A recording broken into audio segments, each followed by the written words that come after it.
इस मन की ऐसी चाल है कि जरा सा असावधान साधक हुआ कि लक्ष्य से भ्रष्ट कर देता है। फिर यही मन निरुत्साहित कर देता है, विक्षिप्त कर देता है। इसी के कथनानुसार चले तो इसी ने भ्रष्ट कर दिया। भ्रष्ट का तात्पर्य होता है जो हम लक्ष्य पे चढ़ रहे हैं उससे नीचे गिर जाना। हमारा लक्ष्य है प्रभु की प्राप्ति, जितेंद्रियता, लेकिन ये मन कई तरह से हमें भ्रष्ट करता है। यदि हमारा किसी से कभी कैसा भी संबंध है, कभी ये प्रियता से भ्रष्ट करता है, कभी भय से भ्रष्ट करता है। सामने वाला प्रतिकूल न हो जाए, बहुत ये सावधानी की जरूरत है। ये कभी भय करके, कभी प्रियता दिखा करके प्रियालाल से विमुख मार्ग का अनुसरण करता है। फिर ये इतना जलाता है, इसी ने भ्रष्ट किया, इसी ने मार्ग से गिराया, और यही इतना जलाता है कि फिर निरुत्साहित कर देता है, भगवत मार्ग में चलने लायक नहीं रखता है।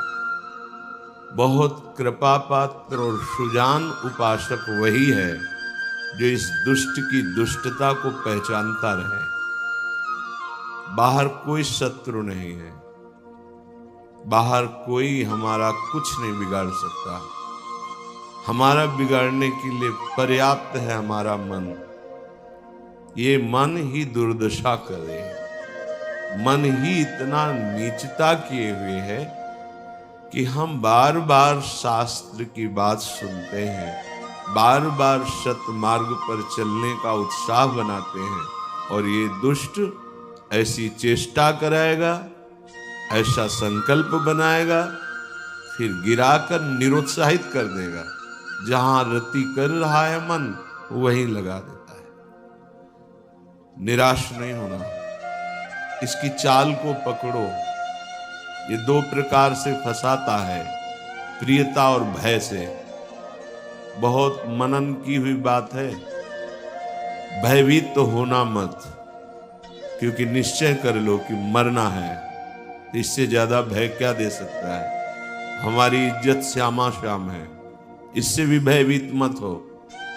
अगर गलती हो रही है सुधार करो, गलती हो गई है प्रभु अहम त्वाम सर्व पापेभ्यो मोक्षयिष्यामि मा शुचः। आपको कमजोर होने की जरूरत नहीं है। बहुत ध्यान से सुनना, आपको कमजोर होने की जरूरत नहीं है। प्रमाद स्थिति में हमसे गलती हो गई, हम उस गलती को दोबारा न करें। और ध्यान दीजिए, वो गलती कराने वाला आपका मन है। जब आप आनंदित होंगे, जब आप उत्साहित होंगे, तब ये फंसाएगा। इसकी चाल है। इसीलिए उदासीन अति रही गोसाई।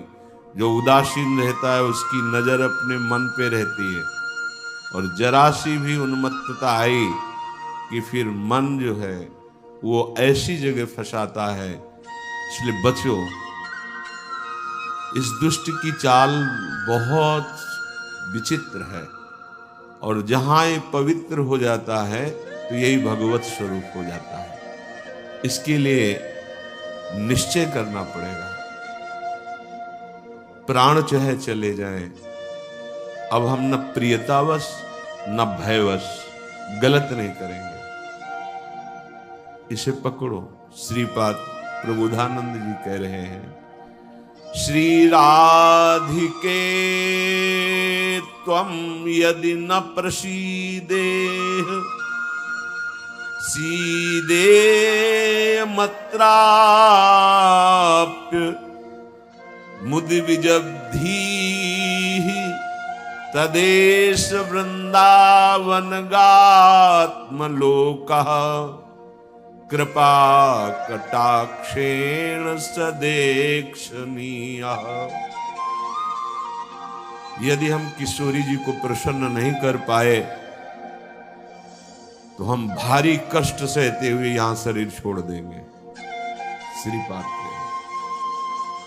देखो, भगवत प्राप्ति करनी है तो बात समझना होगा। हम ये अंदर की बात कह रहे हैं, बहुत अंदर की पढ़ी हुई बात कर रहे हैं, यहाँ के रजिस्टर की पढ़ी हुई बात कर रहे हैं। ये बहुत दुष्ट मन है, बहुत दुष्ट। पूरे जीवन इस पर विश्वास न करें। यहाँ की पढ़ी बात कह रहे हैं, हृदय की बात को कह रहे हैं, खूब सूक्ष्मता से चिंतन की हुई बात कर रहे हैं। भक्ति के आनंद का जहां उल्लास प्रकट होता है वहीं खसक जाता है, बचा के निकलता है और प्रियता या भय दिखा करके फंसा देता है। मत भयभीत होना, इससे बिगाड़ तुझे जो कुछ बिगाड़ना है।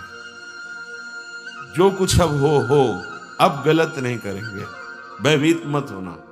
और प्रियता तो है ही नहीं, कौन प्यार करता है? प्रियता तो है ही नहीं।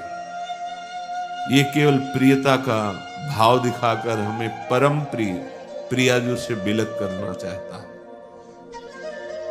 इतने बड़े महापुरुष जो ब्रह्मबोध संपन्न है, बहुत बड़ी स्थिति होती है ब्रह्मबोध, कोई साधारण बात नहीं है। वो जब इस प्रेम रस मार्ग का रसास्वादन वृंदावन रस का हुआ तो वो उनको थोड़ी जरूरत रह गई अब प्रेम की। ये हमारे लिए श्लोक लिखा हुआ है। महापुरुष जन जो अपने अनुभव वर्णन करते हैं वो हमारे लिए वर्णन करते हैं। कह रहे श्री राधिके त्वम यदि न प्रसीदे, यदि मैं आपको प्रसन्न नहीं कर पाया इस जीवन में तो कह रहे हैं आप बहुत कष्ट सहते हुए पीड़ित चित्त के द्वारा मैं अपना देहावसान कर दूंगा, देह छोड़ दूंगा, पर आपसे विपरीत आचरण नहीं करूंगा। बस यहां रुकना होगा, यहां पकड़ो, यहां बैठा लो हृदय में बात। इतना बहिर्मुख हो चुका है उपासक कि वो पकड़ ही नहीं पाता है अपने अंदर की कमी को।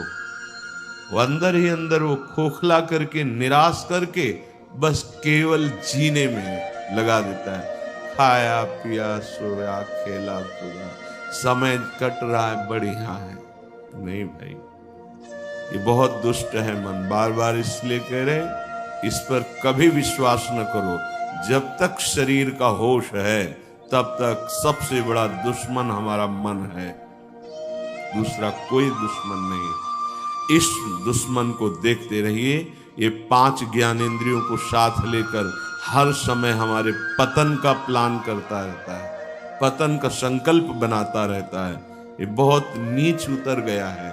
इसे उच्च चढ़ाने के लिए जो नाम, जो मंत्र, जो आश्रय है उसको इस कोट से लेना होगा कि यदि आप प्रसन्न नहीं हुई लाडली जी तो भयानक पीड़ा और कष्ट सहते हुए जानबूझकर हम अपना शरीर यहां छोड़ देंगे आपके धाम में, पर आपके विपरीत आचरण नहीं करेंगे। प्रतिकूलस्य वर्जनम। श्री वृंदावन में हमें आपका कृपा कटाक्ष चाहिए, आपका साक्षात्कार चाहिए, आपकी प्रसन्नता चाहिए। नहीं तो अपने जीवन को कष्टमय रखते हुए यहां प्राण त्याग देंगे। भाव समझो, जब इतना दृढ़ निश्चय हो जाएगा तो कोई हमें परास्त कर ही नहीं सकता। ये हमारा मन ही हमको परास्त करता है। एक बार नहीं, लाखों बार इसको देखा है। जहां भक्ति का आनंद उल्लसित हुआ ताए निकल पड़ा, क्योंकि देख रहा है असावधान है, इस समय ये आनंदित है, असावधान है, और वो कहीं प्रियता या भय दिखाकर फंसा देता है। अब वो जो आनंद था वो गुप्त हो जाता है। जो एक उल्लास बड़ा था, फिर वो निराशा, फिर हताश। अच्छा उपासक है तो उसको लगने लगता है क्या करूं, जीवन नष्ट कर दूं, ऐसा लगने लगता है, क्योंकि वो लक्ष्य की तरफ बढ़ना चाहता है और मन उसको फुसला करके ऐसे गिरा देता है कि वो निराश होकर देखता है अब क्या करूं, अब कहां जाऊं। पहली बात, निराश नहीं होना। जिस समय आपकी भक्ति का आनंद उल्लास से युक्त हो, उस समय आपको उदासीन होने की जरूरत है, प्रसन्न होने की नहीं जरूरत है। ये आंतरिक बात कह रहा हूं सावधानी की। उस समय बिल्कुल निरीक्षण मन के ऊपर ही होनी चाहिए, पूरी दृष्टि, क्योंकि उसी आनंद उल्लास में भागेगा, निकलेगा विषय सेवन के लिए, क्योंकि आपको गिराना है, उसका काम है गिराना। बाहर कोई गिरा नहीं सकता, अंदर से अपना बड़ा भारी शत्रु मन है, यही गिरा रहा है। उदासीनता जिस साधक के जीवन में नहीं, वो आगे नहीं बढ़ पाता है। उल्लसित नहीं होना, अंदर उल्लास, तो पूरी की पूरी एकाग्र दृष्टि मन पर। कहीं हमारा मन उल्लास में के छिद्र से भागकर कहीं फंसाने तो नहीं जा रहा है। हमने देखा है इसको दो तरह से फंसाता है, एक प्रियता और एक भय। भय मान सम्मान, यश कीर्ति, लोक लज्जा, इसका, और प्रियता कि हमें बहुत प्यार करता। दो स्थिति में मन भागता है और साधक को गिरा देता है। तो साधक का निश्चय होना चाहिए कि अब या तो प्रियाजू की मुस्कान, नहीं तो प्राणों का समर्पण। अब सौदेबाजी मन से नहीं होगी। अब हम जलने के लिए तैयार हैं। अब हम सौदेबाजी नहीं करेंगे कि है मन प्रसन्न हो जाए तो भजन में सहयोग करेगा। ये नीच कभी नहीं करेगा सहयोग। इसको तो जलना ही होगा, बिना जलाए आगे नहीं बढ़ सकते। महापुरुषों ने कहा है कि यदि आप अपना जीवन प्रभु के चरणों में न्यौछावर करने के लिए तैयारी कर ली है, जैसा श्रीपाद कह, ये न्यौछावर है, या तो प्राण समर्पित, कष्टपूर्वक हम शरीर, या फिर आप मुस्कुराओ, बीच में हम स्वीकार नहीं करेंगे इस मन की मनमानी आचरण। बहुत निकृष्ट है, बहुत रुलाया है, बहुत परास्त करता है। पूरा जीवन हो गया है इसको लगाते ही लगाते, तो इसको पढ़ पाए हैं कि हाँ ये है क्या चीज। बहुत नीच प्रवृत्ति है इसकी। एक क्षण तो ये वैराग्य की स्थिति में, एक क्षण में आपको लगेगा भगवत प्राप्ति की स्थिति, और एक क्षण में इतनी गंदी स्थिति पैदा कर देगा कि लगेगा अभी तक जीवन में कुछ हाथ ही नहीं आया। साधक की धज्जियां उड़ाता रहता है मन। और गुरु कृपा पात्र जो चाल इसकी समझ गया, हर चाल पे वही लगाम खींच दी, बच गया। नहीं, बहुत नीच प्रवृत्ति का है ये। अगर इसको समझ पाओगे तो आगे बढ़ पाओगे, नहीं तो निराशा पैदा करके भगवान से विमुख कर देता है। लाखों चलने वालों में कितनों को गिरा दिया, आगे बढ़ने लायक नहीं रखा। इसी मन का खेल है। तुम अपना जीवन प्रभु के चरणों में न्यौछावर कर दिए। अब उनकी कृपा की वाट जोहते हुए मस्त रहो। ये मस्ती मन के निरीक्षण से युक्त बनी रहनी चाहिए। मन को ढील दिया ना जहां कि आज तो बहुत बढ़िया भजन हुआ, आज बहुत आनंद, वहीं निकल के फंसा देगा। यह अनुभव की बात है।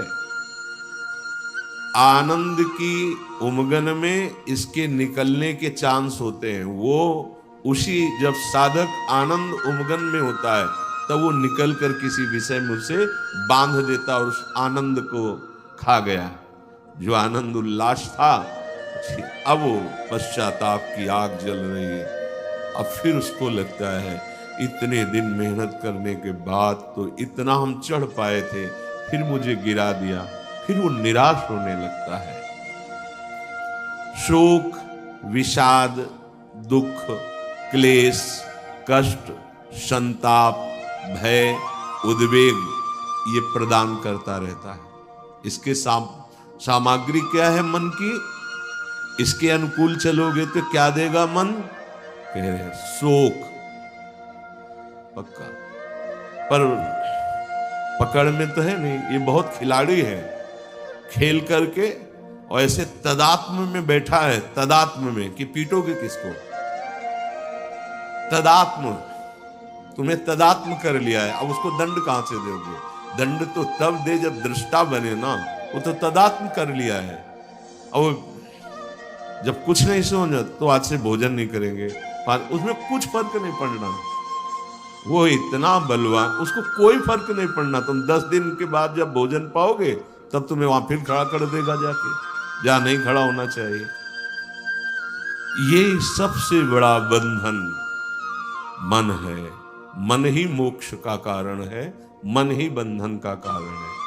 ध्यान दीजिए, जब आपने अपना जीवन प्रभु को समर्पित कर दिया, भगवत प्राप्ति का निश्चय कर लिया, तो अब तुम्हें मन से सावधान रहना है। और किसी से कोई दुश्मन नहीं है, कोई हमें भ्रष्ट नहीं कर सकता त्रिभुवन में, कोई हमारा किसी भी तरह से आनंद का नाश नहीं कर सकता। एक दुश्मन है, वह है मन।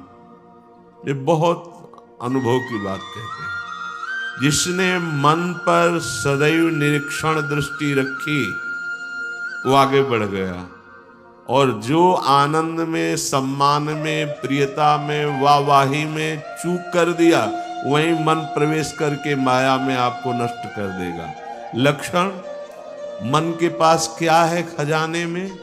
जब मन के आप अनुकूल चलेंगे, मन के अनुकूल, तो आपको क्या देगा? शोक, विषाद, दुख, क्लेश, कष्ट, संताप, भय, उद्वेग, ये आपको देगा। अगर आप प्रभु के अनुकूल चले,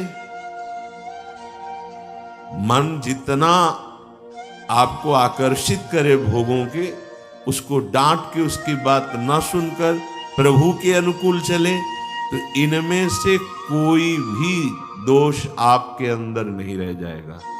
ना आपके अंदर शोक होगा, न विषाद होगा, न दुख होगा, न क्लेश, न कष्ट, न संताप, न भय, न उद्वेग, कुछ नहीं रहेगा। निश्चय, ये बात निश्चय समझ लो, सारा का सारा मन का एक खेल है। जो सब दुखी हैं, सब परास्त हो रहे हैं, सब जल रहे हैं, उसका कारण मन है। ये मन प्रत्येक श्वास यदि अपने प्रभु के सुमिरन में अर्पण कर दी जाए और मन की बात ना मानी जाए, तो प्रसन्नता बढ़ने लगे। स्वाभाविक दो बातें कह रहे हैं। पहली बात तो हर श्वास में नाम जप चले। दूसरी बात, मन की बात नहीं माननी है। इससे लड़ना पड़ेगा। बिना लड़े कोई परमार्थ का योद्धा विजय श्री प्राप्त नहीं कर पाता, और ये बहुत रुलाता है, बहुत दुख देता है।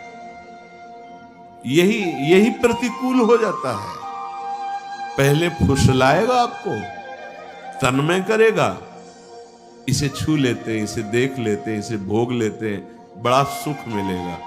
और आपने यदि उसके अनुकूल कर लिया, तो वही फिर शोक, विषाद, दुख, क्लेश, अशांति ये फेंकेगा।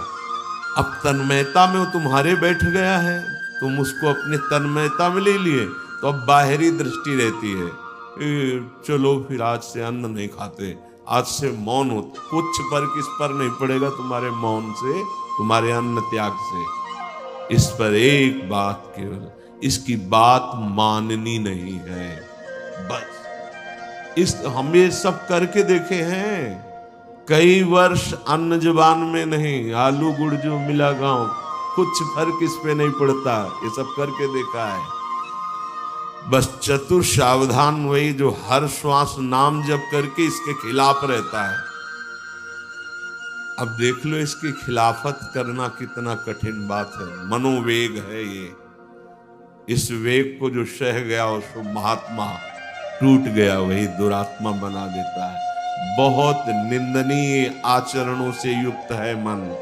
आप देख लो, अगर इसको सुधारना चाहते तो इसके खिलाफ कमर कसनी पड़ेगी आपको।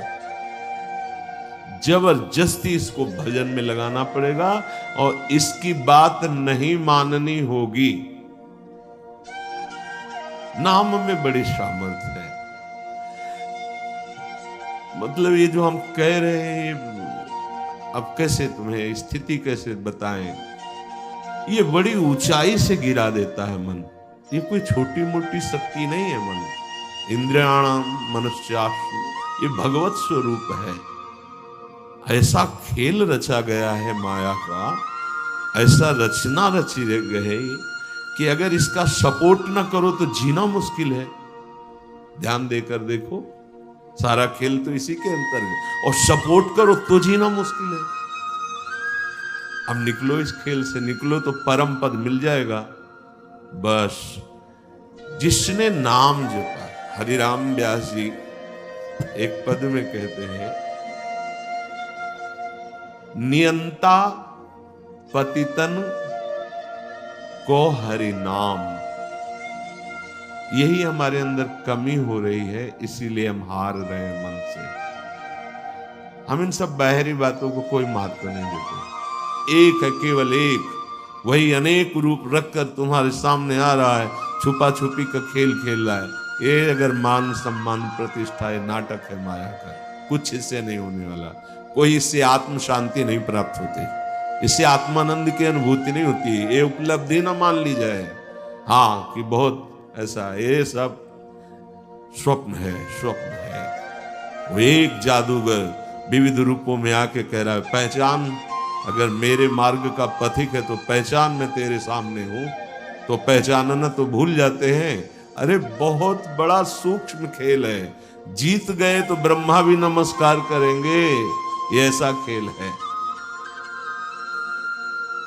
भगवत नाम में इतनी सामर्थ्य। हरिराम व्यास जी, नियंता पतितन को हरि नाम, उचरत ही मुह कुचरत कलिको, खोज न राखत श्याम। नियंता पतितन को हरि नाम। यदि श्वास श्वास, दो बातें भी पीछे, बहुत ध्यान से सुनना। मन की बात नहीं माननी, इतनी सामर्थ्य आपको कहां से मिलेगी? बोले श्वास श्वास नाम जप करना होगा, इसी से विजय होगी। मन की बात नहीं माननी, वो हर समय विषय पेश करता रहता है। जैसे आप किसी होटल में बैठे हो तो पर्चा दे देते ना, आप बोलिए इसमें से क्या चाहिए, ऐसे हर समय पेश करता रहता है। पूरे त्रिभुवन में इसी का शासन चलता है, मन का क्या चाहिए। आपने अगर किसी में भी दस्तखत कर दी और शास्त्र विरुद्ध आचरण है तो गिरा देगा आपको। बहुत होश में, बहुत होश में। वो होश तब माना जाएगा जब हर श्वास आपका नाम चल रहा है। जीव ही नाम आपकी जिह्वा में हर श्वास चलेगा तो मुंह कुचरत कलि को, ये जो कलि अभद्र वर्णत सहस, ये कामादिक दोष, इन सबके मुंह को कुचरता है हरि नाम। इसीलिए और साधनों में प्रीति हो जाएगी, नाम जपने में नहीं होगी। और नाम जपने में हो गई तो आप जीत जाएंगे, जीत जाएंगे। हरस्य हरि नाम जपत जय। नाम आनंद प्रदान करते हुए आपको बचाता रहेगा, मन की चाल दिखाता रहेगा, उससे कैसे बचना ये युक्ति बताता रहेगा। खोज न राखत श्याम, फिर श्याम सुंदर की खोज नहीं करनी पड़ेगी। नाम चल रहा है ना, यही अब तुम धोखे में नहीं डाल सकते। किसी सूझ वाली आंख ने पहचान की, कण कण में झांकी भगवान की। मेरा प्रीतम सब रूपों में है। ये नाम आपको अनुभव कराएगा। नाम जप नहीं है तो कुछ नहीं होने वाला। बातें बनाने से माया का पर्दा नहीं हट जाएगा। बहुत विचित्र है, बहुत विचित्र। अच्छे अच्छे त्राहिमाम बोल देते हैं इस मन के आगे। हिमालय को उठा लेना सहज है, लेकिन मन को अधीन करना सहज नहीं है। नाम भगवान में इतनी सामर्थ्य है, वो तुम्हें सामर्थ्य देंगे कि तुम मन को अधीन कर सकते हो। कर तुम अकर तुम अन्यथा कर तुम, सर्व सामर्थ्यशाली भगवान को अधीन करने वाला नाम है नाम।